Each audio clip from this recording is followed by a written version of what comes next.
talking about the channel, and the other half's gonna be me and whatever o'clock at night I record that and talking about math, which I'm not a mathematician.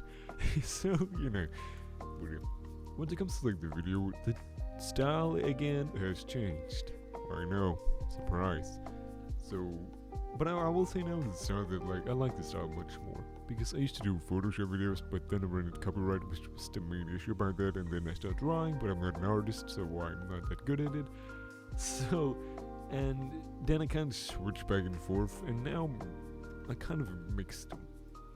Where like the last video, 90% of the video, 90% of the pictures used is from Google Maps, which I think I can use. So there's still, you know, Photoshop is element in it, but there's also drawing elements in it too. Like the tent and all the other stuff that was in it, fire, whatever, I drew that. So I'm probably gonna continue to do that, do a mix of Photoshop and drawings, because it's the easiest, it's the most convenient, and it's still gotta worry about copyright, but not as much as the other. Because you also have to think about quality, lighting, all that other shit with the other. Fuck that.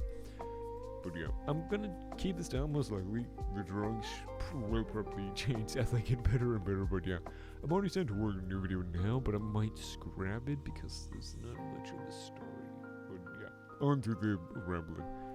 So, if you had a clock that was insanely precisely the most precise clock in the world, not only would this clock be infinitely big because it needs to house, it needs to have all the zeros on it, but this clock would never, theoretically, should never ever be able to reach the number 2, because you have the number 1 right here, and behind that one, you have an infinite amount of zeros, and it just keeps going forever.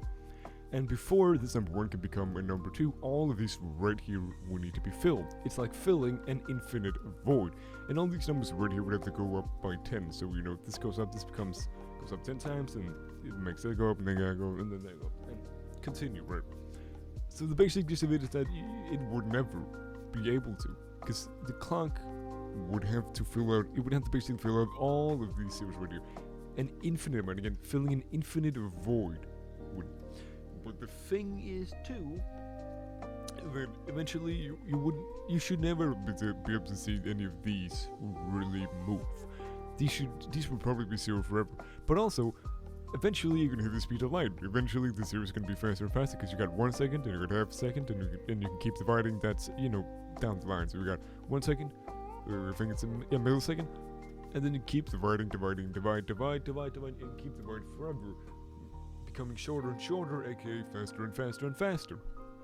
Which sounds like a good thing, or while it's filling up the hole even faster. Well, it's still infinite. You can also kind of come in that would it really have a start if it's infinite? If the start is not here, then where is it? I'm not gonna go into that. This is a short version of it. Very short, not super accurate. I'm not a mathematician, I'm a dude, alright? So don't take it with a grain of salt. Yeah.